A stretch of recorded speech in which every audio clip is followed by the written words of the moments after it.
I have always felt drawn to the wild and the hidden places of this world. Secluded landscapes far from the polished comforts of modern life that seem to speak to something ancient and wordless within me.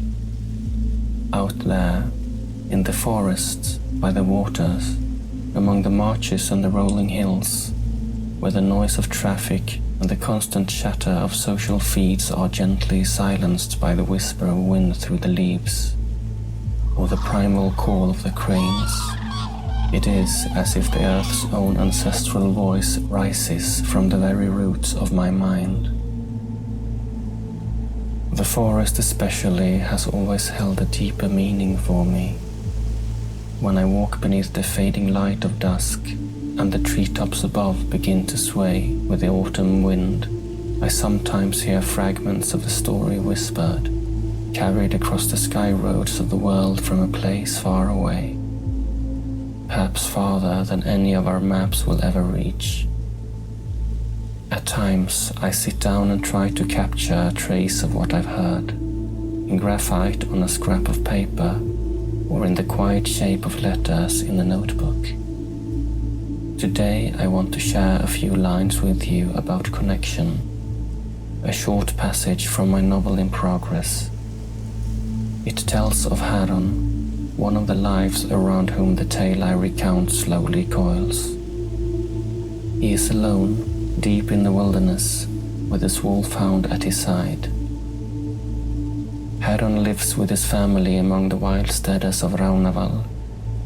Young though he is, his bow is one of the surest among the 3 villages, and he often sets out alone on long excursions into the vast Arctic forests. Haeron carries the bloodline of the Samuri, one of the ice folk who roam with the great reindeer herds near the towering rim of the inland ice, and because of this he bears a rare and ancient bond with the mother of the land. One day I might tell you more of the Samuri, about Haeron, what a wild steader truly is, or of the distant village of Raunaval, if that is something you would like to hear. But for now, I simply wish to read you these few lines, a glimpse of a late evening in the wild reaches of Helluland, and the quiet impressions that meet Haeron there. If this speaks to you, if you would like me to continue to share selected episodes from the tale, small tastes of what awaits once the first book is complete, please let me know in the comments.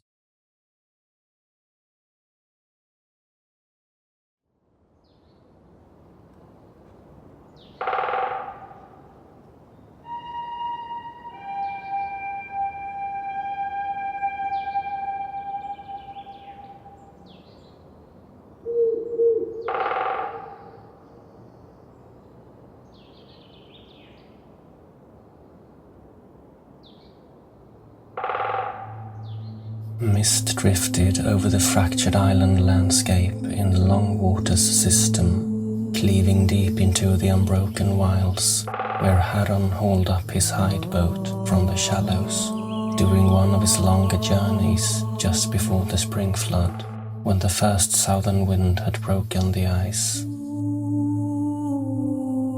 He wandered with Ranya at his side, pausing to listen to the play of ice in the coves where it had lingered untouched by the currents of the dark water, before thawing into thin, brittle fragments, splintered by the waves, and now ground against each other in thousands of tinkling shards.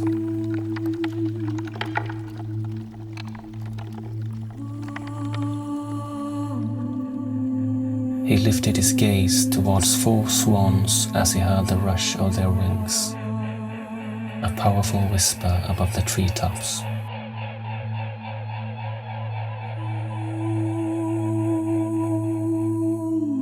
Ranya leapt into the boat ahead of him as he pushed off into the black mere, letting the currents carry them onwards while the darkening forest rose higher around them.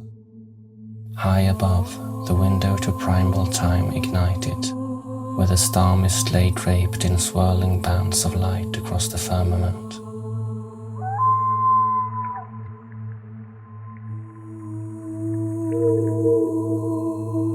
Beyond the frozen reaches, 3 vast galaxies converged in a silent blaze of veiled violet.